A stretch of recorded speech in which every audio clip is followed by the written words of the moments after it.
Warning. The system has become unstable. Hey Patriots and Preppers, this is another special edition broadcast of my guest appearance on the Midnight Patriot with Jeff Norton. Enjoy the show. See how it goes. So it's Thursday, my friend. How are you? I'm doing very well. Good. And you're getting 16 inches of snow tonight, is that right? I don't know. You know, at this point, I really don't know. I don't care. You know, because we're prepared here at the Norton household. we have our food stores, obviously. You know, we have our heat. We have our alternative energy sources. So if we lose power and everything, or we lose heat, we're good to go. You know, for us, it'll just be a dry run of the inevitable. Yeah, that's right. It's a good practice drill. So, and what about the poor kids in Atlanta that had to spend the night at school? That is I actually talked to a good friend today who is in Atlanta. She said that it took her 13 hours to go 4 miles. She literally is working in Atlanta, Georgia, for a company. And as I was talking to her today, she said that she had to wait literally 13 hours to go 4 miles on the interstate. And she said the problem was the truckers, and the truckers shut down and they literally blocked the interstate. And then what you don't hear, well, I heard it. I don't know if you heard it down by you, where the kids not only had to stay in school, but there were kids that were actually stranded on buses. No, that's terrible. It's horrible.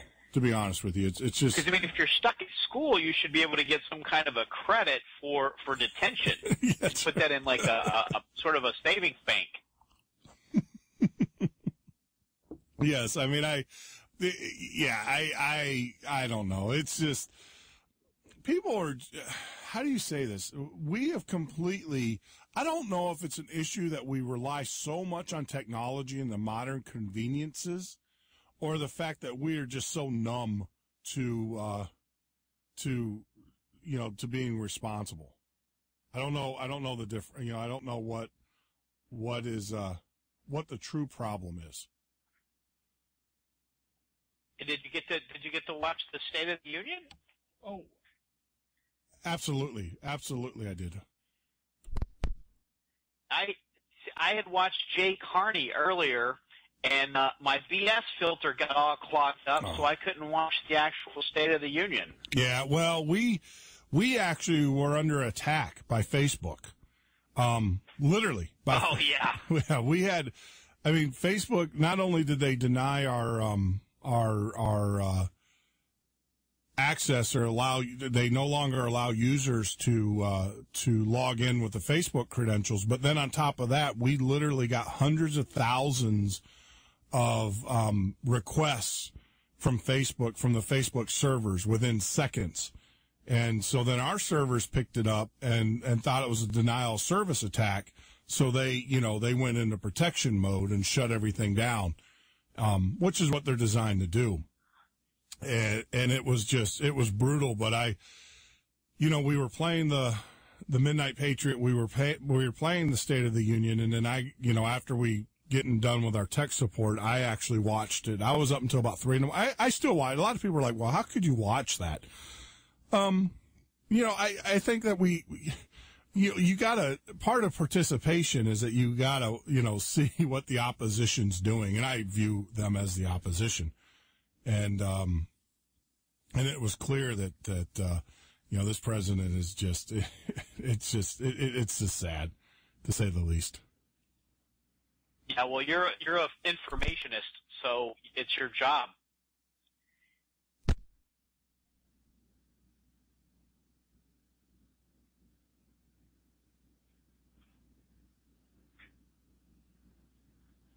I'm still here.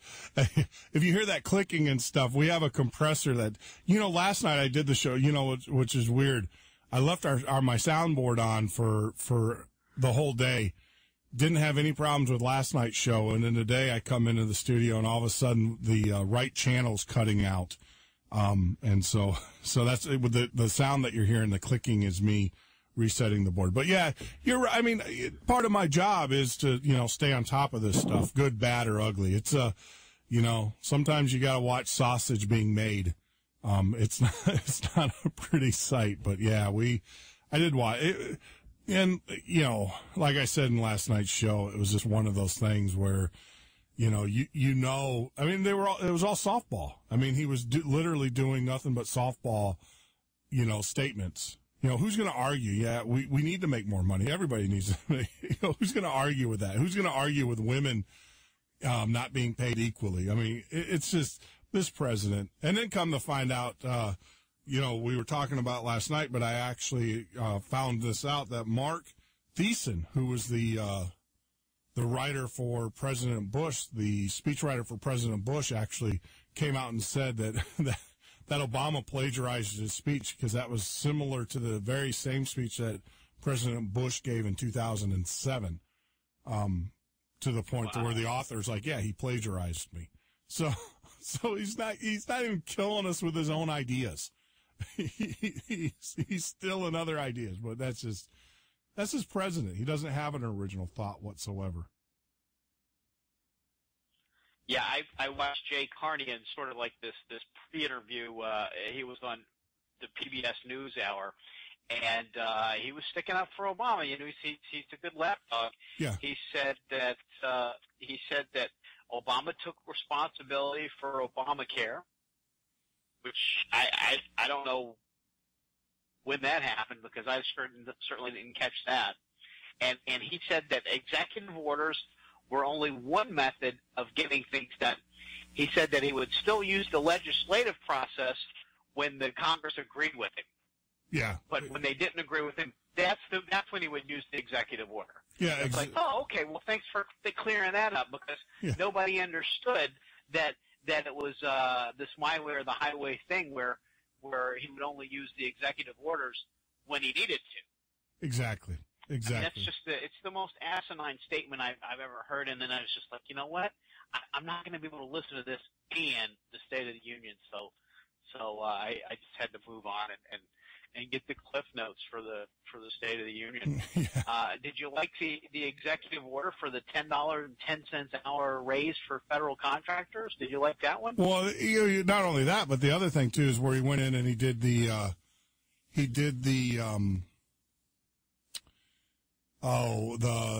not only the 10, but he also did that My IRA scam the Myra, which he put together an independent IRA program.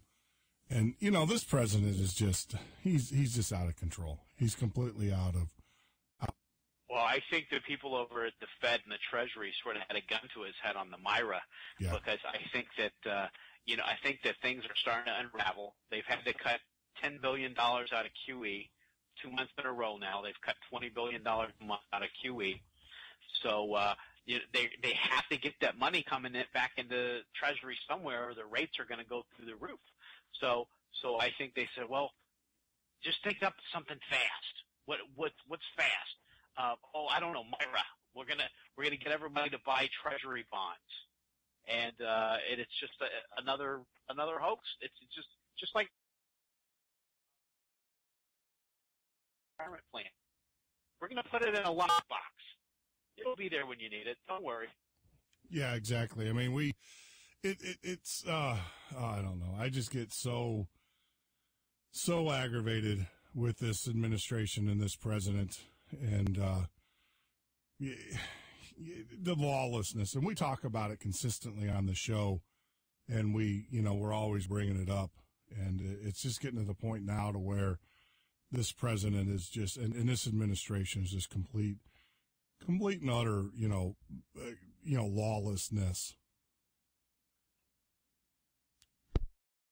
And I think that the quantitative easing and all of that all ties into the $10.10 an hour for federal contractors. And of course, he says he would like to see that across the board. He didn't say whether or not he was going to use the pen for that one or not.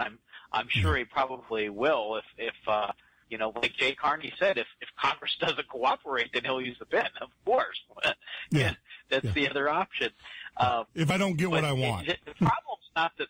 the problem's not the wage, because minimum wage has already more than doubled since I joined the workforce. Yep. But it's never enough.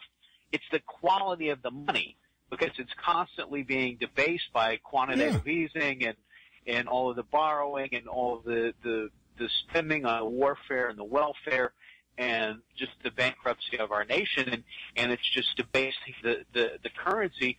So it doesn't matter if you make minimum wage $50 an hour. The currency is going to just be that much more debased, and it'll never be enough until you get on a solid budget and start spending what you make and quit printing the heck out of the currency to where it's debasing the value of it. Yeah. Well, I mean, this is the thing, is that, you know, he's wanting.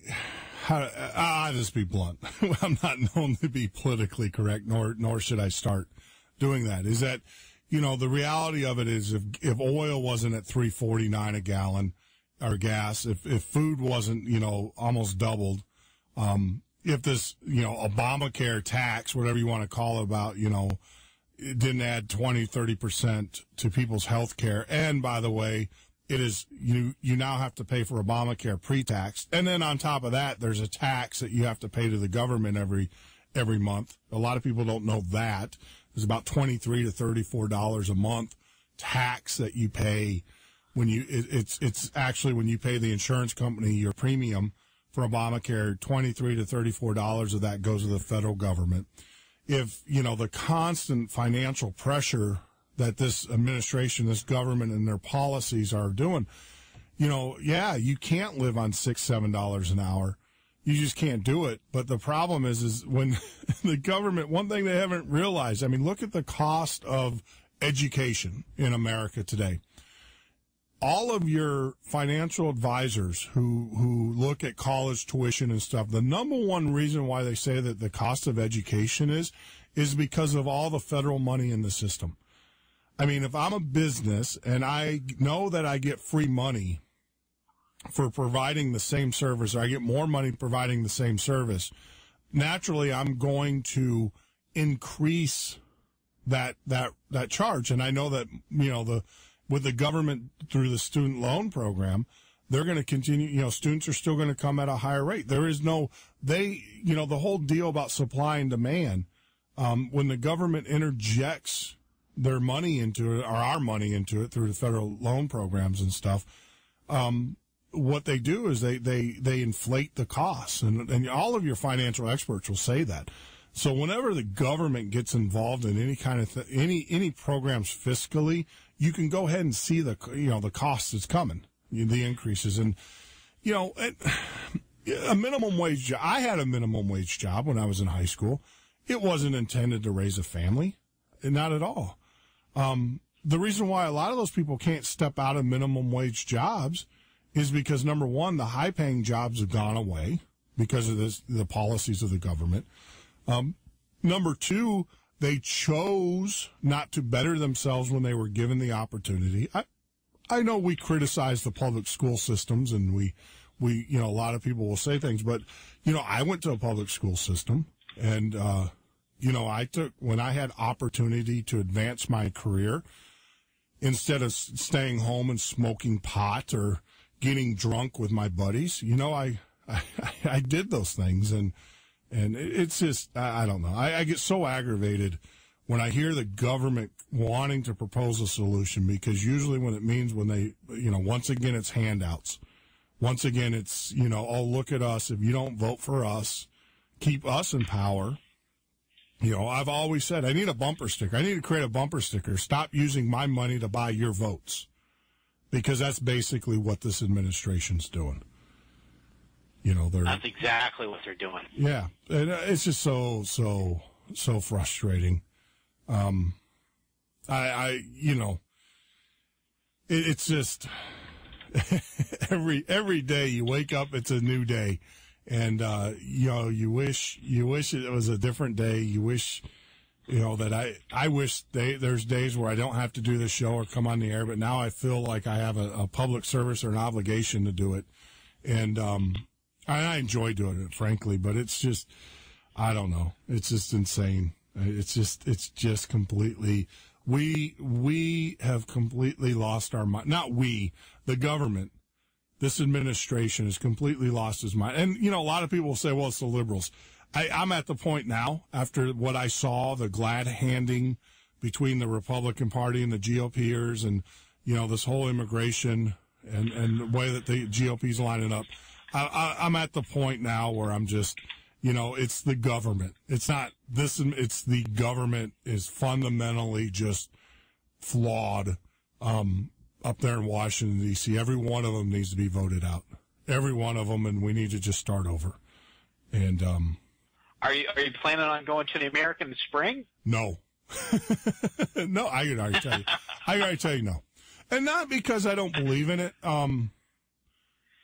There are things that we can do locally that I believe are more effective.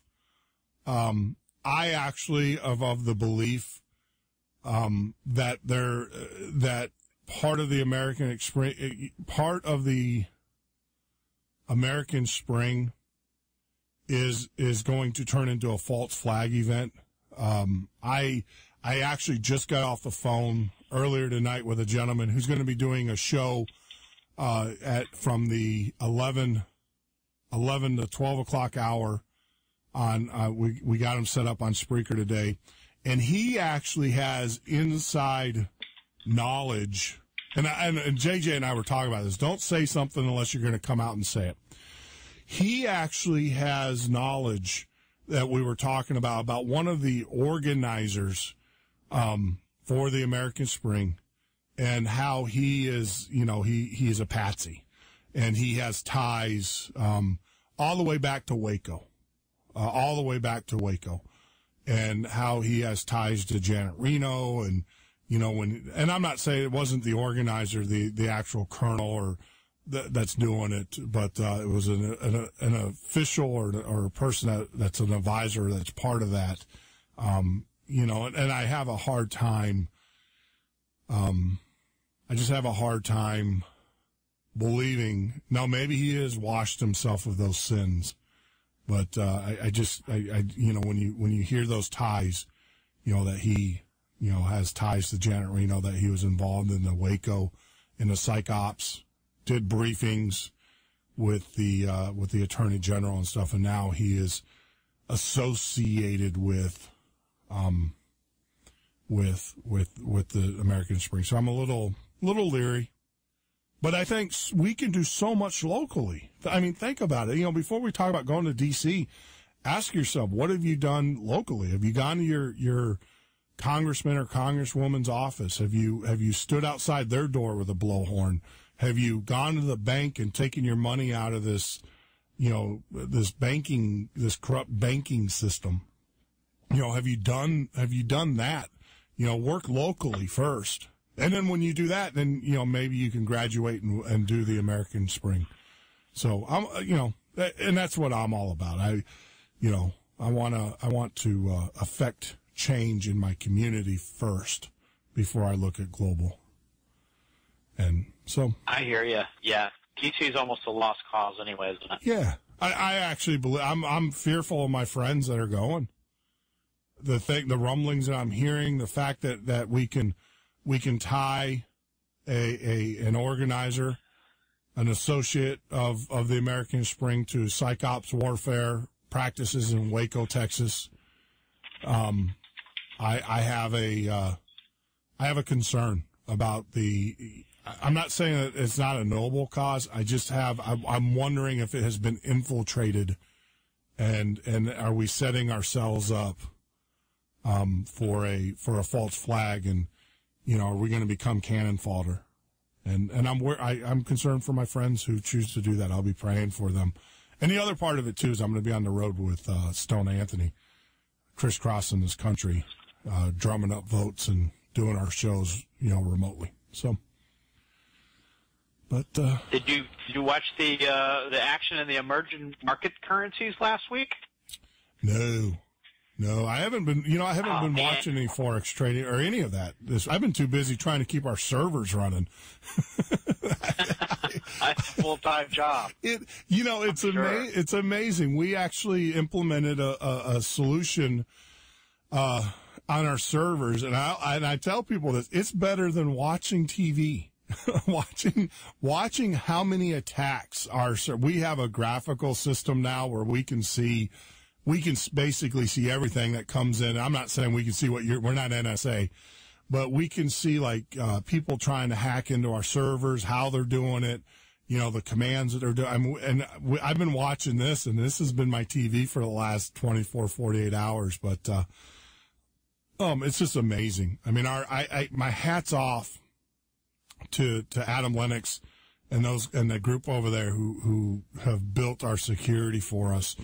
After this last go around, I went ahead and pulled the trigger and engaged them. They're not cheap, and these guys are, they monitor servers for NASA and different other organizations, and so we went ahead and employed them, and I was a little leery because I know their government backgrounds and stuff, but they're Linux guys, and they gave us some tools so we can watch what's going on, and it's just amazing. It's just amazing how many attacks an hour we have on our servers now. I mean, it's crazy. I mean, but we're blocking them all. What it does is it will block them and then tell me, oh, this is so-and-so from China or so-and-so from Taiwan or, Russia is another big one. France, believe it or not, we get a lot of Germany, get a lot of attacks from them. And then it's amazing how many attacks I see from Google and from Microsoft and from them trying to reach into our servers to grab images or to grab files. And, we didn't give them permission to do that. And they do it though. I mean, I've been all day today, I've been filling out, paperwork. I even had Google say, well, if you don't do that, you won't be listed on Google. I'm like, I don't care. Our audience. Oh yeah, you're never going to get on the front page anyway. So. Yeah. Well, that exactly. They're, but I actually contacted them and said, why are you, sending your bots? Why are you trying to get into my servers? I didn't give you permission. You're not a member of our organization. You're not affiliated with us. I don't give you permission. So I've been filling out abuse notifications where I got a response back from them. Said, well, if you don't allow us to do it, then you won't be listed in Google. My attitude is I don't care. I mean, we're a grassroots word of mouth group anyways. I can care less about if I'm, ranked number 1 or number 2 in the Google search engines. Because like I said, they're in there trying to read our cache and part of that is that when they read our cache, they can read our posts. I'm learning that's how they're doing it, is they're reaching in and reading the cache files, or they're trying to. They can't because we were blocking them, but that's what they're going after. They're trying to read those cache files, and in essence, they're trying to read cached images of our pages, and same with Microsoft, and same with Yahoo, and so I've been filling that out. I actually filed a report against Facebook with the FBI today, filled that out, and sent that off, because I found out that, like I said, Facebook, after them turning off our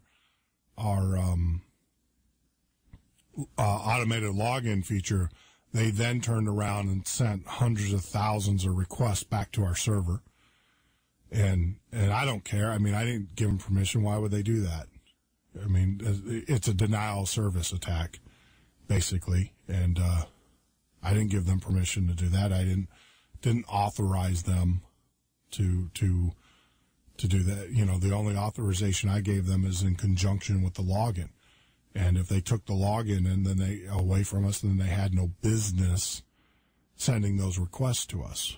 And as far as I'm concerned, it was a denial of service. And then today, I heard from several users who have been using Facebook or at Patriot FB. They said that they have been banned. All of a sudden, they have been banned from posting on their Facebook accounts as well. So we think that there's a coordinated... Well, that's why you built Patriot FB, right? Exactly. No, that's why we did it. But they're saying that they went to their Facebook pages today and they logged in Facebook, and they are not allowed to post. They've been blocked from posting to their own Facebook accounts, and they said they're having issues there as well. I've heard that from quite a few. I've had about 4 or 5 today reach out to me, and they told us, they said, keep up the good work. We're proud of what you're doing. Keep it up. Don't give up. Keep fighting. And oh, by the way, we're now in Facebook jail, and they're assuming the correlation they have is because of the fact that they're members with Patriot FB, and they were actually some of our top contributors and posters. So yeah, the gloves come off. It's all right though. Yep. Hey, we'll go after them. David and Goliath. We spun up another server yesterday, and so we're like I said, these attacks, all they do is they fortify our beliefs, and they help us develop better security models and solutions. So keep it coming. Keep it coming. Badge of honor. Yeah, keep it coming. I mean, how many people out there can say that? Yeah. So. But back to the emerging markets. Yeah. Argentina lost 18% of the value of their currency on Thursday and Friday of last week. Wow. So that's 2 days. They lost almost a fifth of the value in their currency. Is that incredible? Wow. I did not see that. And if you annualize that, that's a 3,285% inflation rate. Just incredible. And this is not the first time this has happened to Argentina. Now, in 2001, they went through a complete total currency collapse. Yeah. Where people were, bartering things, and actually next week I'm going to have a guy that was in Argentina when it fell apart. His name's Fall, and he's written a book called Surviving the Economic Collapse, and of course he's writing the book from the perspective of somebody that's actually went through it. Yeah. So, and he's going to be on the show next Wednesday on the Preparedness podcast. Wow. And talking about his experience of what that was like in 2001. They still haven't gotten it together. They've got the police are striking down there, and that was back in December, and I think about 5 people died, which is about the same amount of people that we lost on Black Friday. Yeah. So you can just imagine what it would be like here if our police went on strike. Oh, yeah. We can't go to the mall and buy a $5 toaster without 5 people dying. Well, and yeah, well, exactly. On the day after Thanksgiving. Exactly. And let's face it. A lot of the crime that happens on inner cities, that goes on in the United States on inner cities, is caused because of lack of, a lot of the times, obviously the criminals, but it is, the thousands of Americans who are killed every day, or, gun violence, or hundreds of Americans are killed every day in the United States because of gun violence. 90% of that is because of the lack of social control, in the cities themselves. So you can almost, I know that we live in our little neighborhoods and our secured areas and everything, and what goes on in the inner city is the inner city. But what I'm trying to drive at is that we are already seeing chaos in our cities. It's just not being reported as that in the media. The media is glossing it over, but we're already seeing the breakdown of society. When you have people in society killing other people over Nikes, or killing other people over cell phones, that is a fundamental break. We're already seeing anarchy, and the media is not reporting it as such. They're reporting it as gang violence, or they call it whatever they want to call it. But we're seeing it here already. We have hundreds of Americans every day being killed because of lack of social control and the ever increasing sense of anarchy in this country. You're right. It's a matter of time, though, before it blows over into your neighborhood or my neighborhood. It's just, it's ready to burst. There's no doubt about it. But, yeah. Yeah, I have. Remember last year we were talking about the PEGS nations. We were talking about Portugal, Ireland, Greece, and Spain. And back when Greece basically fell apart. Yeah. Yeah. And can you imagine? And now. Well, I was going to say, can you imagine, in Europe, in the EU, if they had guns, if the citizenry actually had access, and a lot of them do, but if the citizens were armed and they have these strikes like in France and everything on the protests, can you imagine how quick things would change over there instead of this slow? Because, right now the military and the armed, over there and the police have control and power. But can you imagine if the citizenry had the ability to not only take the fight to the street as they've shown us in the past, but actually be able to go toe to toe with the police, with the armed military and the armed police of the European Union? It would not be good. It would not be good. It looked like Syria. Yeah, it would. Absolutely. It would look like, the Egyptian Spring.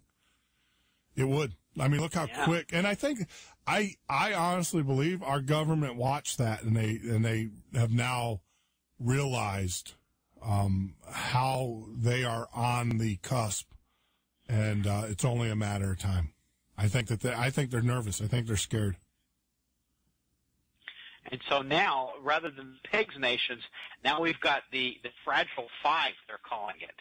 So we've got South Africa, India, Brazil, Turkey, and Indonesia. The South African rand is at a 5-year low. And in Turkey, the lira had lost 7% of its value in the past 3 weeks. So their government on Wednesday doubled their interest rate on their treasury bonds, or whatever they call them, their government bonds, central bank bonds, and the new rate's 12%. Can you imagine what that would do in America if the U.S. had to double their rate overnight? That'd be Tiatwaki. That's the end of the world as we know it right there, because we'd have $600 trillion in interest rate derivatives blow up overnight. Mm-hmm. Which, ironically, that's exactly what happens in American Meltdown, which is going to be out Monday. Oh, so the new one's coming out Monday. Awesome. Yes, yes, should be available for sale on Amazon on Monday. Now, do you have a release party there, Mark? Do you have a fancy swig where you get together and drink highfalutin champagne? Yes. We talked about it's going to be Monday, and we just talked about the Fragile Five, and so Argentina didn't make it in there, so I'm gonna invite Argentina, and they're gonna come, and Miley Cyrus and Bieber are gonna be there, and I'm gonna name Argentina, Miley, and Bieber. We're gonna call them the Hot Mess 3. The Hot Mess 3. There you go, man. And I figured that'll make a kind of a blowout of a release party. The release party. No, I congratulate. It is I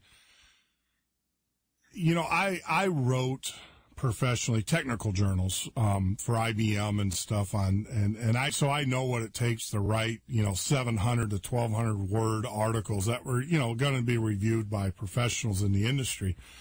I can't imagine what it would take. I've always thought about writing a book, a fiction book, and I've started many chapters and I've never done it, but it's just. I will say, Mark, I am proud for you. The fact that you've written, your first book is just outstanding. And I can't wait for your second one to come out. I'm just waiting for it to come out on a movie. I am. You're going to be flying. Well, I hope so. That'd be great. Yeah. You're going to be flying around in a jet and, adding to the CO2 out there. And everything. But one of the questions, Scott from PatriotFB.com wanted me to ask, since we're talking about the blow up, the Chinese tomorrow, the huge default from the Chinese bank on their toxic debt. Have you been following that, or? No, I just saw Scott's post on that. I didn't even know about that one. Yeah, so apparently I know. Yeah. Go ahead. Well, no, I was going to say I know of a. We reported on it last week. Apparently, they're a bank. Actually, the largest bank in the world, based upon assets in China, has basically been selling these derivatives, and the interest is due. The interest payment's due tomorrow on the 31st, which ironically happens to be the beginning of the Chinese New Year. And they just flat out said, we're not paying them. It's not like it's not like, well, maybe they just said we're not going to pay it. We don't have the assets to pay it. And now, obviously, and a lot of people say, well, that's happening in China, has no effect on us, but they don't understand. These derivatives have been sold to a lot of the manufacturers of American products and American thing, which, I'm kind of torn both ways on it. It's like, okay, so we can't get the latest, greatest iPod or Apple, whatever product or Nike shoe. But the reality of it is that, you've got huge economic sectors in China which are depending upon these payments, these investments to be the money to be paid back to them, and it's not going to be paid. I think you're going to see a couple things. You're going to see the true nature of the Chinese financial system, number one, and number two, you're going to probably see a lot of executions in the coming days. I mean, it's just, and how is that going to rattle the United States? Well, obviously it's going to hurt the manufacturing, but and they're even talking about having a Chinese banking holiday starting tomorrow and going through the weekend, where the Chinese government's going to reset their currency. So, well, if you have something like that, that's gonna spread fear all through the system. It is. That's not Cyprus, where everybody can just absolutely ignore it, go on watching American Idol and forget about it. Yeah. Because that's a billion people. Well, exactly. I mean, you can't deny the suffrage that it's going to cause. And, my concern that I'm watching is, the Chinese government is a huge holder of American debt. Typically what happens. About $1.2 trillion worth of the U.S. debt. And there's been a slow movement. There's rumors that the Chinese basically have consolidated the Federal Reserve as well as security against their debt through some backdoor deals. But the thing is that what we need to be watching, a lot of people say, oh, it's China, it doesn't affect us. It does affect us, because typically what happens, especially in the world banking, is that the bankers and the power brokers, they're going to get paid. They're going to get paid regardless, and they're going to come and extract their money. The thing is that when we owe them $1.3 trillion, right, and there's a $1 billion default, are they going to collateralize their debt, their default, against our debt that we owe them, and then expect payment from us in order to pay? I mean, naturally, if I was a business owner and you owed me, if I had $100 debt or $1,000 debt, I had $1,000 debt, $1,000 bill that I had to pay, and you owed me $100,000, don't you think I'm going to be coming knocking on your door and saying, look, you got to pay me so I can pay my debt? Before it was like, I can afford to loan you this money and I could give it to you. I can't do that anymore. And I think that is going to, I believe this event tomorrow will be the event that causes China to say no more. We are no longer buying American debt. It's caustic. We can't buy it. So, I mean, they've been pulling back the reins for quite a while now. I think tomorrow will be the day of the They announced at the end of the year. Yeah, they announced at the end of the year last year that they were not buying any other foreign currencies, other foreign debt at all. Yep. Well, they've been buying directly and indirectly. I think the Federal Reserve, and that's I don't think on the open markets they've been buying normally they go on the bond market and they buy the debt. I don't think they've been doing that, but I think that what they've been doing is they've been backdooring deals with the Fed. And there's a rumor, not a rumor, but there's a speculation that why would they be doing that? Well, the reason why they're doing that in conjunction with the World Trade Organization and everything like that, because, you know, we owe other countries money too. They basically said, as any good creditor would do, they're securing the assets of the company, you know, as it's defaulting. And that's exactly what they're doing. They're saying the only thing that you, America, have that's of value is your manipulation on world currency markets through the Fed. So we want to control that.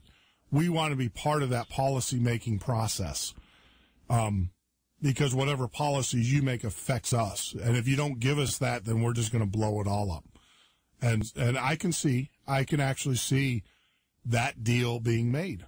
It's very plausible. Because think about it. You're a Fed chairman.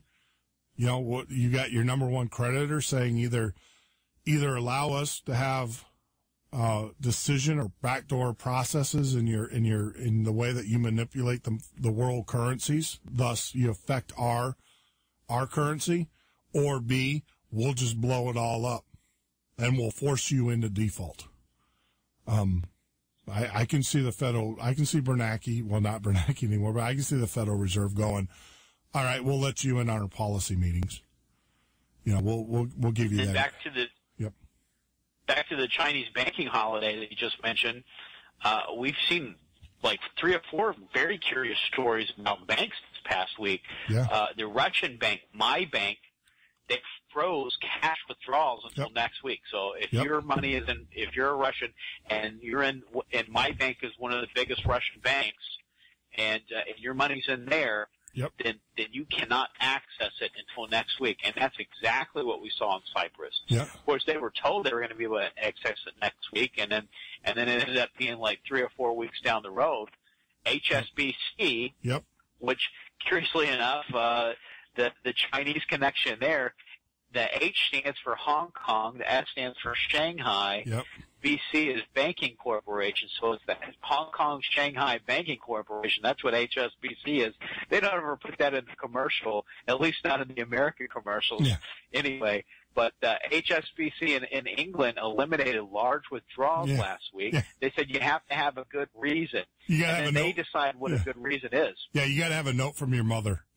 It's basically. Yeah, I've told everybody, you know, you need to keep money in there, obviously, to pay your mortgage or do whatever you got to do. But if you have not taken money out and you have not purchased the necessities to take care of your family and to provide for them, because think about, what are you going to use that money for? Well, you know, the rainy day money. Well, what do you use rainy day money for? You use it to buy food. You use it to buy shelter. So if you're not using your money in that capacity, you're a fool.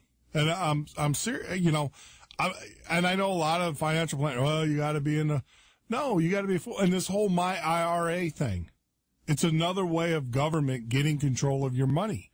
And it's basically what you're doing is you're putting money into an IRA fund. The money doesn't sit in a bank account, people. The money doesn't sit there. It goes somewhere, and, you know, it's another slush fund that the government can then use. And then when you turn 65 or 75, and when they're so gracious to allow you to have it back, it's going to be devalued if it's there at all. I mean, I can't believe that people continually, you know, believe the crap that they're shoveling. And I got people, oh, that's a good program. You know, that's better than the 401k. I didn't participate in the 401k. You know, I got friends who participate in the 401k and their premium, you know, they got some money in the 401k. But they lost a lot of it to Wall Street. And, you know, it's just, I don't know. It just drives me crazy. Take your money out of the accounts. And then there was another bank in England, Lloyd's. Their ATMs went down last week. Yep. So, you know, we don't know if there was legitimately a technical issue that they claim it was, or if there was some kind of a funding problem and they just could not have people taking money out for that 24-hour period or whatever they said it was. But I mean, it's very curious that you've got Lloyd's, HSBC, and then the My Bank thing in Russia. all in the same week. And then now what you're talking about, the banking holiday in China. In China, yep. And the MyRA. Yeah. That's another, it's all in the same vein because, we had to cut down, QE by $20 billion over the past 2 months. Yep. $20 billion a month in treasuries. They're not, 10 of that was going to treasuries and, 10 of it was going to mortgage-backed securities. But, so now they've got to figure out a way to make that up. And that's what the MyRA is about. Yep, exactly. I mean, it's just, like I said, you're a fool if you give the government any money. You're never going to see it. You are. And, I'm waiting for, especially with Obamacare. They've already said they're going to come and take it out of your bank account. If you don't, or take it out of your taxes out of your bank account if you don't contribute. So the last thing you're going to put up a government IRA, you're going to put money into it, and then when the government at their will say, well, because you don't want to participate in Obamacare and stuff, we're going to take the fees out of your IRA, or we're going to do that. It's just the lawlessness and just the corruption. And you know what? Most Americans are stupid enough that they're going to believe it. I'm sorry. I'm just big, I vowed that I was no longer going to be politically correct anymore. And most Americans are stupid enough to, I have family members who are like, well, what do you think about the MyRA? And it's like, well, it's a scam. It's a way of getting money out of you and giving it to the government. And, it's just, it just drives me insane. The fact that not really, it just, I'm not going crazy over it because I'm win to it. But if you're one of the 56 or 60 something % of the American people that actually believe the crap that they're shoveling in Washington D.C., then, more power to you. And, it's amazing. You get people that are against it and they, the president's approval rating is so low, but yet you still have, people complain about it, but when you break it down and stuff, you still have people still participating in the system. Now they're complaining, but they're still participating. I mean, Obama's approval ratings going downhill faster than Lindsey Vonn. Yeah, but that's right, with a broken knee or with a torn up knee. But still, I mean, but where's the outcry in the streets? Where's the people? It's time that we start acting physically. It's one thing to post and to do this on Facebook and do all that stuff. We need to start at a local level, and we need to just start blasting with blowhorns, our politicians. I noticed that Paul Ryan, I went by his congressional office here in my town because he actually represents, he shut that office down. I don't know where his new office is. He's actually shut it down. And, because I was going by to blowhorn it. I was going to stand outside of his office with a blowhorn and call him the traitor that he is. And that was his Tea Party office. Yeah, that's it. He had to shut down the Tea Party office. He moved into the neocon office. That's right. I just, it's on the 60th. It's on the 60th floor of the Sears Tower or something. Yeah, which it's got like security tighter than Fort Knox. And everything. It's funny. Sears Tower actually has a meaning for me. When I first moved to Chicago, I was unemployed. Well, I was employed. I moved on a contract, but then after the contract was over, I decided I was going to stay in Chicago. Did not have a consulting job. So I actually, when you could do this, there was a time where you could do this. You can't do it now. You go, you get beat up by Chicago police. I actually got in the Sears Tower because that's where some of the top technology companies were at the time. And I actually got into Sears Tower with a book on Java, Java. And I rode the elevators up and down until someone, and it didn't take long, someone turned to me and said, "Are you a programmer?" It's like, "Yeah." And it's like, "Who do you work for?" It's like, "Well, I'm an independent consultant. Here's my card." And literally, that's how I got some of my consulting contracts when I first started out in this business years ago. This is back in the 90s. That's how I secured some, just riding up and down the elevator. The other thing is I would ride on the trains with my Java book. And I'd open it up and act like I was reading it. And I was for some of the part. And then everybody about that time, Y2K was huge. And, people were like, are you a developer? Yes. Here's my card. And, that's how I built that business. That's really, really cool. That's ingenuitive. Well, that's entrepreneurial. That's the American way, though. That's instead of me sitting around waiting for some government official to give me a job or make sure I could feed my family or whatever, I took to the streets and I did it. And, but yeah, I did that at Sears Tower. Now you can't. Sears Tower, it's like Fort Knox. You have to, obviously you have to give them a driver's license. And they take a picture of it and they put you in the database. And then, you get your pass. I mean, it's crazy. I've been in military installations that had less security than Sears Tower. It's just, that's what they do. That's crazy. Yep. So I thought maybe tonight a good topic, I know we've talked about it once before, but I thought with all of the banking issues and everything that financial preparedness would be a good topic to gloss back over. Yes, absolutely. Absolutely. Because I think what you said about keeping money out of the system is just imperative, because we saw what happened in Cyprus. We've seen what happened in 2 different banks in England.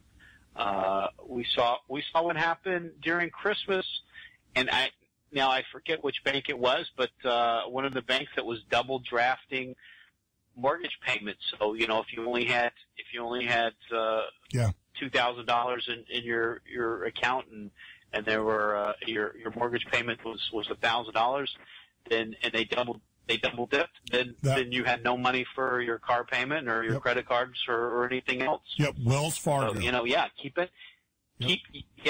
So keep in there what you need, and then of course the hacks at Target, if they got a hold of your debit card, they could clean you out. Yeah. I mean, you may eventually get all that money back, but it may take you 3 months or it may take you 4 months. So what are you going to do for those 4 months while you're waiting to get it back? Yeah. I mean, I didn't even use,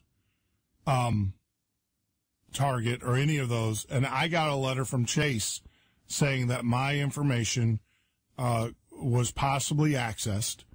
JP Morgan Chase sent me out and they offered me 2 years free credit monitoring and everything. They said you could still use your card. They don't think my card was compromised, but my personal information was compromised. And, they're giving me 2 free years of credit monitoring. To be honest with you, I don't know how much of that is truthful, because I noticed that the credit monitoring company is a company that's affiliated with Chase. So I don't know how much of that was a marketing gimmick, to try to get you to. Oh yeah, you're gonna have to send a notarized letter that's signed by several deceased relatives to ever get rid of it. Yeah. And if you don't, then it's gonna be $279.99 a year. Yeah, exactly. After the 3 years. Sandy and I, look, we talk about financial preparedness and stuff. I mean, we've had a business that hasn't done so well, and Sandy and I sat down and we talked with the attorneys, and I'll be out front we were talking about this last night. We sat down with attorneys and they were like, just pop smoke and leave, just blow it up, declare bankrupt. I said, I can't do that. So Sandy and I put a financial plan together to actually have all of our debts from the business and our personal debts completely paid off and wiped out by July of this year. That's awesome.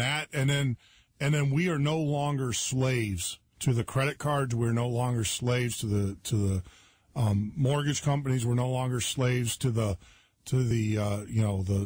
car, loan companies. We're no longer slaves to the business financially. We are truly free people. And that's our goal. And then from there, we're going to turn and we're going to, develop our property and, save up, put enough money back. We're already negotiating now with the log company that makes the logs for our home. And we're starting to send them payments here. And we're going to be free. We're going to be free. And that's financial responsibility. You cannot be a slave to these people. You just can't do it. No. So when the credit card company in June or July says, "Oh, so and so got your information," they say, "Who cares? Because we're not using credit cards anyways anymore." You know, Good for you. We're going to barter. We're going to use not cash. too, for everybody else out there that's not on a budget yet. It's not too late to make that New Year's resolution. Yes. The first step, and to be able to do what you're going to do, Jeff, you have to start with a budget. Am I right? Oh, absolutely. We started with we downloaded. I'm a big fan of Dave Ramsey. I listened to Dave when in Nashville when he was a real estate investor and he had to go through a bankruptcy himself. So cash is king. I grew up with that, and I listened to it, never really followed. But the first thing I will tell people, you got to have a budget.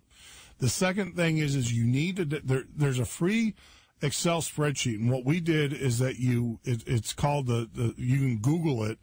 It's the Snowball Debt Calculator, and it's an Excel spreadsheet. And basically, you put in all your debts, and it will give you a plan. And you say, all right, this is how much money I can pay towards these debts. And it will tell you, based upon that and your interest payments, it will tell you when to pay off. Now, like I said, we're going to be eating for the next 6 months. We are going to be eating our storable food. And every source, any money that we have other than what we put into the Patriot FB and stuff, we're basically going to eat our storable food that we've stored up. And we're going to take all of our extra revenues from Patriot FB and all my other investments that I've done, and the revenues from the business. We're not going to pay ourselves one dime, and we are going to take all of that money and convert it and pay off all our debts. And like I said, our plan is, it started with using that Excel spreadsheet, getting it on paper, listing all your credit card, all your car payments, all that stuff. And then saying, all right, this is how much money we can attribute every month. And it came back and said, if you do this every month by July 15th or whatever, thereabouts, we will be 100% debt free. We'll have all our debts paid off. And then I'll send Miley and Beaver to your debt free party. That's right. Well, that's right. And then we'll go back in debt having the party. And then Ben Franklin said, if you can spend less than you make, you have the philosopher's stone. Yes. And Dave Ramsey, I don't agree with everything Dave Ramsey says because, he's tough on gold and says that it's a bad investment. He's been saying that since it was $250 an ounce, which is significantly more than that now. Yeah. So he was wrong on that one. But he's got really, really good budget tools. He's got a free online budget tool on his website. I've actually got a link to that under my links page on prepperecon.com. But you can just Google Dave Ramsey, and it's going to bring up his page. Yep. And it's a free online budget tool, and you just add up your expenses for each category, and you plug it in, and you print it out. And I think it starts with savings because one of Dave's philosophies is that you pay yourself first. Yes. You're working hard and you're spending all this money and everything, and whatever you save, that's your profit margin. Yes. So if you're going to work for 40 hours a week and you're saving $1, your profit margin's $1. Yep. And so you have to pay yourself first, and so that's the first line on his online budget tool that you can fill everything out and print it out. And then the second thing is housing. Obviously, you got to live somewhere. The third thing is utilities. You have to have electricity, and then the fourth thing is food. You got to eat. After that's transportation. And transportation is one of those things that if you got a $500 a month car loan, could you take $3,000 and go buy a beater? And this is one of Dave's ideas. Yeah. Buy a beater for $2,000, drive it till it drops, pay yourself that $500 that you were spending on your monthly car payment, and save it up until that thing drops. When that thing drops, now you've got $4,000 or $5,000 set aside, and you can go get a little bit nicer car and pay cash for it and do the same thing. By the time that one drops, now you got $20,000. You can go buy something that's 2 or 3 years old that's already suffered the lot depreciation. You don't ever want to buy a new car, because as soon as you drive it off the lot, you lose thousands of dollars. But if you get something 2 or 3 years old with low mileage, then you save all of that, the extra money of interest payments, and just get generally a better deal. The next thing after transportation is clothing. Obviously, you got to have clothing. Then it's medical, and then it's personal, and then it's recreation. And so that's last. That's, after you've paid yourself, after you've got all the bills paid. Now, if there's anything left over, yes, now you can go to the movies or go out and have dinner or whatever. But, otherwise find free things to do. We find a lot of things to do that are relatively inexpensive. The library, they've got free movies and free TV shows there, so you can essentially cancel your cable. We recently canceled our cable. Of course, we had Comcast, so it's not like we were really getting the services we were paying for anyway. Yeah. So that may not be fair to sound like I made this big sacrifice by canceling my cable. Yeah. But but we replaced it. We got the Roku box. And then we got the antenna to get all of the channels that we get from around here, which we get like 60 channels. I think 30 of them are in Spanish, but we get more channels than we got with Comtrash. Yeah. Yep. And you were saying something about some sort of an online TV service as well one time. Yeah, we use different services. I mean, you can actually, I'm a huge Apple fan, so we have Apple TV and all of that. And then there's various online downloaders and things of that nature. Some of them you gotta check to make sure that you can download them if they're legal or not. Don't want to break any laws and stuff. But a lot of your like NBCs and CBS now, we've actually got rid of all that stuff. Because a lot of your ABC, NBC, and all that, you can actually go online and watch them anyways. And we got rid of our, it was funny because we obviously have internet, high-speed internet here. And part of the negotiation for our high-speed internet providers that we did is we went to them and we actually got our TV for free on top of our service. We have 100 megabit pipe that comes in, to serve up, the show and of course our servers are in different locations, but then when we were negotiating that pipe to do all the feeds and everything like that, we negotiated, or I was able to negotiate the free cable. So we get the basic channels, the local channels. We don't get any of the Duck Dynasty guys or any of that, but we get the local, and we get that for free. They threw that in as part of the deal because we're spending so much for internet anyways. We were able to negotiate that with them. So, but, there's very cool. Yeah, there's, Slickbeard, Sabbats, and, Couch Potato. Those are the three main programs that you can use. Like I said, how you use them, that's up to you. But yeah, those are services, and you can set up those services if you have high-speed internet and basically get any show that you ever want. If that's what you want to do. Very cool. Personally, we don't use it anymore because we just don't watch. I'm too busy watching my firewall. Yeah, like I said, that is like watching a galactic battle. China, Taiwan. That is crazy. I got to put the screen up there to show people, or maybe we need to log it in. But I can actually share my screen now with this new conferencing system that James has donated to us. And wow, when people come in, maybe I need to log into that. And let me see here. I'll show it to you. It's like watching. It literally is like watching. If you guys want to join, well, you can't because we can't do it, but I can show you the service. It's pretty neat because I can share the screen with you. And then another thing about budgeting is your first budget, it's never going to work. And that just attests to the fact that people don't know how much they're spending.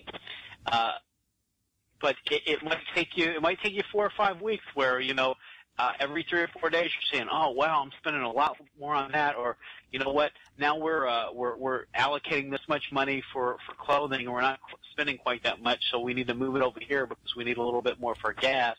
I didn't realize gas was really that much. I didn't realize we're spending that much.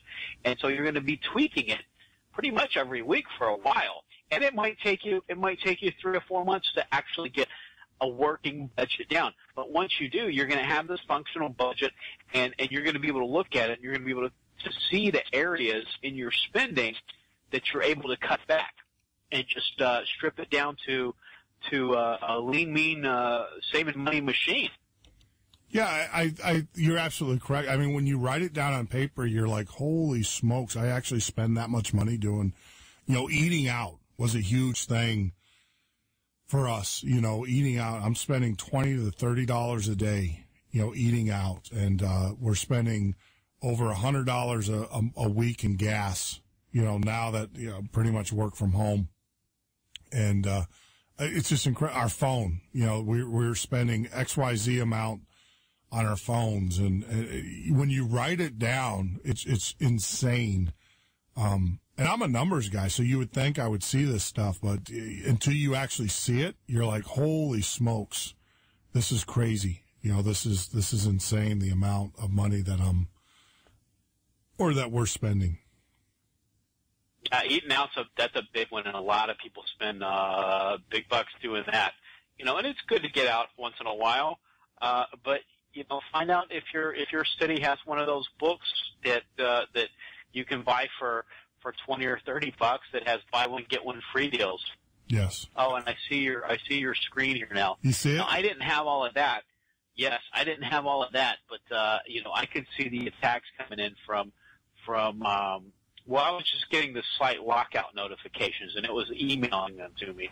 But I was getting 4 or 5 a day for Prep for Recon. Yeah, and it happened all of a sudden. I went from nothing to suddenly I was getting hit from Vietnam and Russia and China and Canada and the Bahamas and Florida and just all over. So yeah. I don't really think that any of those were really coming from the country they were supposedly coming from.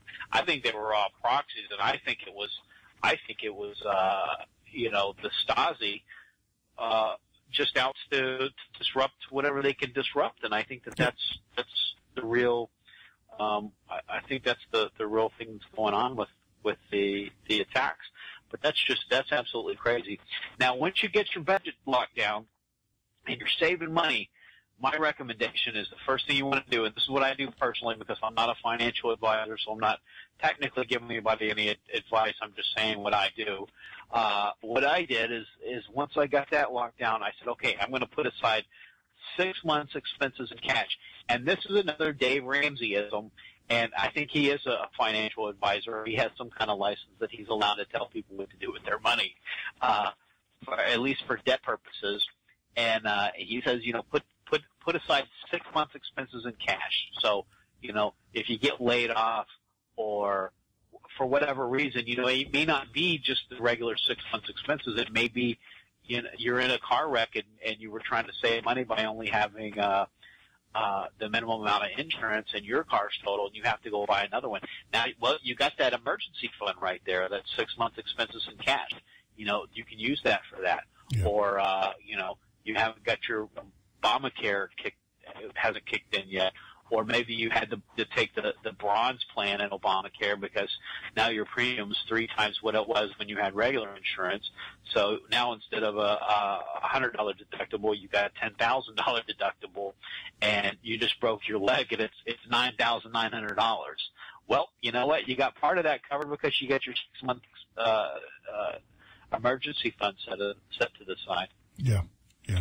Now, once you got that taken care of, where I disagree with Dave is, for myself personally, I'm focusing on trying to put 10% of my total assets into gold and silver, and split evenly. You know, some people will say, oh, more gold. Some people will say more silver because silver is underallocated because the ratio of silver to gold is 60 to 1. Well, I see that gold's more stable, and yes, silver's probably it's for one, it's a smaller denomination. But I for myself personally, I think a 50-50 split on that. So 5% of my total assets in gold and 5% of my total assets in the silver. And then if we have something that happens like what happened in Argentina, and the dollar gets devalued by 18% on a Thursday and a Friday, then you know, the value in that gold and silver is still there. Yeah. No, I agree with you. And it can happen. And, you know, and I'm sure that the people in Argentina thought, well, we went through that in 2001 and it's never going to happen again. You know, and because we've been going through it since 1913. I think we talked a few weeks ago about the, you know, in 1915, the average minimum wage was $7.50, and you know, and that's for the week, and now it's you know, it's more than that for federal employees. It's 50% more than that for an hour for federal contractors, and I'm sure that Obama will take another executive order and raise the minimum wage for the country. I'm sure he's probably going to do that at some point, because he seems like he was trying to like sort of soften us up for that. Yep. And I touch on to get off track a little bit, I touch on the executive orders also in American Meltdown. I go into a little detail about my favorite one, which is Executive Order 13603, which is the National Defense Resources Preparedness Executive Order, which basically everybody should Google this one, because it seems like people don't know about it, and everybody needs to know about Executive Order 13603. But what it does is it gives the government authority to go in and commandeer any type of resources that they deem necessary to keep the state stable. And if that's food, or if it's gas, if it happens to be the food in your closet, or you know, or the oil fields, anything. Maybe they need your servers because the ones in Utah got fried. Well, they so need they're going to commandeer Jeff's servers. Well, they want to communicate. They want to communicate to us, or they want to. You know, you're absolutely right. I mean, absolutely. Or they can commandeer. You know what they can commandeer is Google and Facebook, and the bots have been crawling all of the messages, and they've got everything they need to find out everything they need to know about everybody. Yep. And that's, like I said today, I mean, with our security that we have in place, I'm seeing that. And that, you know, they don't even have to be a member. I see now how it works. You know, watching this, they don't even have to be a member. You don't even have to friend them. They have their bots and their robots, and they're hooked into it. And they, like I said, they just grab the cash and they do that. I can't believe. Well, I can. And actually, the NSA came out and said that Google Plus is like the #1 leakiest software for security. So if you use Google Plus, you might as well just, you know, post your stuff out there anyways, because they said it's just, I don't know.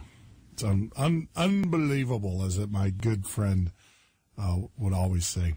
My good Chinese programming buddy, unbelievable. And another good area to cut, you talked about not eating out so much. A lot of people eat lunch. No, it's not even something they're doing for recreation. It's just the food they have to consume to get through the day at work, and they're going out to eat every day at lunch, you know, and blowing $20-30 a day at lunch, you know, and that's adding up. You just bring a sandwich or some leftovers. You know, most office spaces or places have a microwave. You can just pop it in the microwave and heat up the leftovers from last night's dinner. And cooking's fun, and it's very nutritious. It's much more nutritious, and it's much cheaper. And a lot of people don't know how to cook, but it's not hard. And there's a lot of information out there to show you how to make a few basic dishes. You know, most people have internet. If you're listening to us right now, you probably got internet. Yep. So, you know, you can definitely learn to cook. Yeah. I mean, you know, like I said, you know, Sandy and I we call it our nuclear food, and that's what we're doing for the next 6 months. So, you know, we have enough stored up that we can survive, and, you know, it's a good way of rotating. And now, your other alternative, Jeff, besides eating your storage food, is go to prepperrecon.com and go to the coupon corner. And my wife has put together a very comprehensive page there that's just got tons of websites that will tell you where to go to get free stuff this week. They'll tell you where the coupon is. They'll tell you how to get the coupon. They'll tell you which stores got the buy one, get one free deals. And they'll tell you where to get the manufacturer coupons and the store coupons to put on those buy one, get one free deals so you can come home with free groceries almost every day. Holy smokes. And I'm not kidding. My wife comes home with just tons of free stuff every single week. You know, and so when it's free, she'll stock up on that one particular item. One week it'll be pasta. The next week it'll be pasta sauce. And the next week it'll be cereal. And the next week it'll be juice. And the next week it'll be, you know, just canned goods or soup or something, you know. And so all of our stockpile is all of this free stuff that she's bringing home all the time. Yeah. And the quick, easy way is, whatever your favorite grocery store is and whatever your favorite drugstore is, type in iHeart and then type in the name and then .com. So, like here, our drugstore is CVS. So if I want to find out what the deals are at CVS, what can I get for free at CVS this week, I'll go to iHeartCVS.com. And then our big grocery store chain down in Florida is Publix. So if we want to find out what's free at Publix, what's the free food at Publix this week, we'll go to iHeartPublix.com. Now, up where my mom lives in Kentucky, the grocery store up there is Kroger. So she would go to iHeartKroger.com. And there's an iHeart for just about everything. I don't think Walgreens is not Walgreens. I think it's iHeartWags.com, because a lot of people have Walgreens in their area. That's their drug stores. But it just type it in. Try whatever your favorite store is, and just put in an iHeart, your favorite store, and then .com, and see what you can find. See what they got free this week. Oh, absolutely. I mean, that's incredible. I never really, I've never heard of that, the iHeart. So I'll definitely do that. I'm actually posting up your link right now. As far as the coupon corner, that's incredible. I'm out there on the website at prepperrecon.com, and then you go out to the coupon corner, and we'll get that posted up there, and we'll get links. And that's my actual pantry. That picture is my actual pantry. Oh, really? Oh, there you go. Yeah, and we didn't spend a nickel over our regular food budget to stock that thing up. Incredible. You know, we didn't say, oh, well, we got to come up with another $50 a week if we want to start stocking up some food for the apocalypse. You know, she's just bringing home bags of stuff every day, you know, and chips and snack bars and you know, healthy stuff. She's got she brought home probably 20 bags of those baked sweet potato chips, and they've got sea salt and barbecue and all different flavors of that. And we get all of this high-end stuff that we get to try. We get the pita chips and the hummus. She gets all of that stuff free. And it's amazing. Yes. Wow. That's just, I'm looking at it. I'm just in amazement. It's just, I'm looking at the deals and on the coupons and stuff. And, you know, we actually subscribe to the Sunday newspaper just for that simple reason, so we can get coupons. Absolutely. And you know what? She doesn't spend all day collecting coupons either. She'll take everything from the Sunday flyer and everything that she picked up on the, you know, when you go into the Kroger or Publix or Winn-Dixie or whatever your store is, when you first go in, they usually got like a little coupon flyer somewhere around the door. Yes. And they've got a different one every week. Sometimes those come in the newspaper as well. but she'll grab that flyer and she'll take her insert from the newspaper and whatever else she collected that week, and she'll put a date on it. So let's say this Sunday's, she'll put February 2nd, and she'll put a little Post-it sticky on the top and rubber band all those together and stick them under the TV and forget about them until she goes to iHeart Publix and they say, okay, well, in your January 20th newspaper in the Smart Source, you had a 55-cent coupon for butter, and then in the January 2nd green flyer from Publix, you had a 79-cent coupon for butter, which was a store coupon. So you take the manufacturer and the store coupon, and they've got it on buy one, get one. So you put a manufacturer on the buy one, a manufacturer on the get one, a store coupon on the buy one, and a store coupon on the get one, and they're both free. Gotcha. Yeah. No, I mean, I got so much to learn, and I'm glad, Mark, you're a godsend. I mean, just the information that you. Oh, I'm blessed. My wife taught me all of this stuff. She does all of that. And it's amazing because, you get a spender or a saver. So I'm blessed to have a saver. That's just incredible. So, oh Lord, so much information. We got so much information. Absolutely. So, Jeff, and then Monday, I think American Meltdown should be out. Now, you are actually a peripheral character in the book. Oh, no. Yeah. Please be kind. Were you kind to me?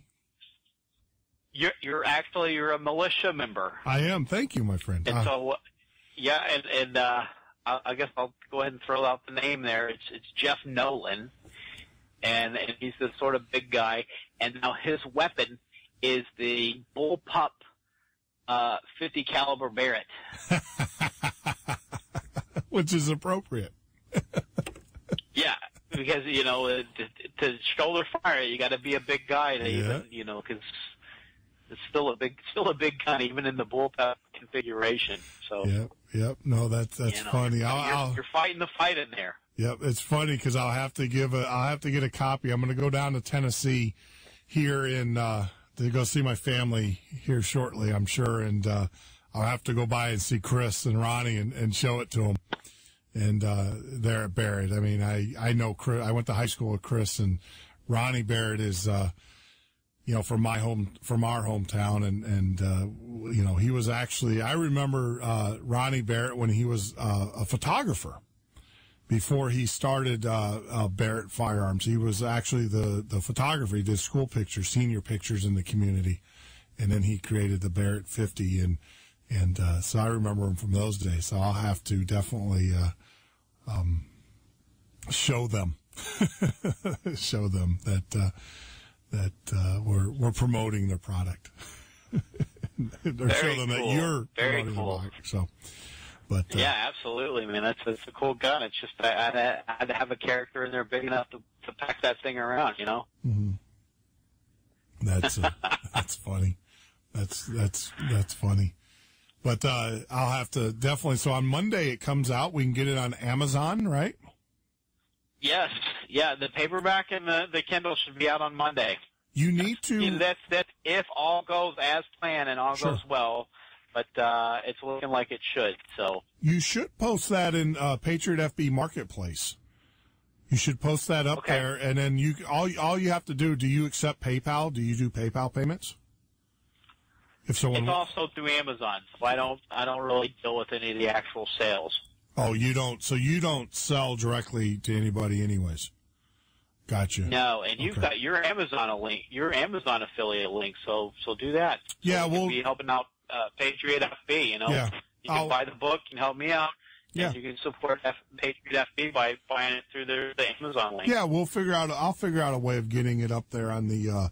In the merchant corner. We're going to start promoting that a little bit more. Actually, I've got some AR-15s that we're going to be putting up there for sale, and some custom ARs that we built. And now that we're we're doing that. So I'll do that, and you know what? I'll do a deal. You buy an AR from us, we'll throw the book in for free. We can do that. Very cool. Yeah, we can do that. So, awesome. So, Mr. Mark, is there anything else? That's it. I guess we'll see you next week, and I hope all goes well, and I hope you don't get snowed under, and at least you don't have to spend the night at school. Yes, well, trust me, it is I get taught every day here, right here at my own home. It is an education in itself. I am learning. I'm learning that the world is a dangerous place, and there are people out there who wish you ill will, and so it's just we'll end up. But thank you very much. Get out there to Prepper Recon. That's prepperrecon.com. Now I know I've been threatening this, Mark. We finally got our refeed services up and running, and I will resend to you the email with all of the information so you can do your promos and stuff, and we'll get those out there. I think. Awesome. Sounds good. Yeah, if I wasn't dealing with Facebook and all of the other issues, we would have had it done a week ago. But it's just, there's only so much time in a day. There really is. That's right. There's only so much time in a day, and for sanity reasons. I mean, it was funny. It was to share this with you, and I'm sure you can appreciate this because I'm sure with your wife, you know, Sandy comes in and checks on me during the day, and she's like, "Well, when's the last time you took a shower? Or when's the last time you did this? Or when's the last time you ate?" And everything, because it's just, we're running here literally 24/7. I mean, our day starts at about 8 o'clock in the morning and goes until obviously 2, 3 o'clock every day, and just getting everything up, trying to get the other servers up, and so we can fight this fight that we have. And yeah, but you got to get some sleep too. You got to take care of the goose that lays the eggs, right? I know. Someone sent to me from Big Bang Theory, the Rajesh or whatever, he did a saying. Someone sent it to me about one of the best items in your makeup bag is a good night's sleep. Some quote from Tara Banks, and they sent that to me as a joke, telling me to we need to get a good night's sleep. So we'll get there. We'll get there. I mean, it's a hard fight, We can't complain. There's men and women with boots on the ground in foreign countries fighting for us every day, and we got to remember that there are patriots out there who are putting up a good fight, who are getting the message out, and we just can't. We can't give up. We can't. I mean, after this weekend, we have zero friends in Washington D.C. I thought we might have a few. We have zero. I'm done with all of them after watching this weekend. When a tyrant, a dictator, stands up there on the podium and talks about usurping the Constitution of the United States, in which they all took an oath to, and they don't boo him off the stage or yell for charges, and they're clapping with him and they're doing all that. That just goes to show me the whole Washington D.C. is rotten to the core, and we need to just get rid of them all and start over on Election Day. So. That's what we need to do. Yep, absolutely. Jeff, take care, man. We'll talk to you next week. Yep, absolutely. Take care of yourself, Mark. Once again, Mark with Prepper Recon. Hey, Preppers and Patriots. American Meltdown, the long-awaited sequel to American Exit Strategy, is now available in Kindle and paperback. In American Meltdown, Book 2 of the Economic Collapse Chronicles, the new president, Anthony Howe, signs an executive order banning all semi-automatic weapons. Matt, Adam, and Wesley Baer begin training with their local militia for the battle that is coming. Within weeks of the inauguration, the $700 trillion derivatives bubble pops when rates on U.S. debt skyrocket. The derivatives crisis is the final nail in the coffin of the banking system and the death of the fiat currency system in America. With the dollar gone, commerce comes to a screeching halt. While times prove to be tough for all, survival favors the prepared. Get your Kindle or paperback copy of American Meltdown, Book 2 of the Economic Collapse Chronicles on Amazon today.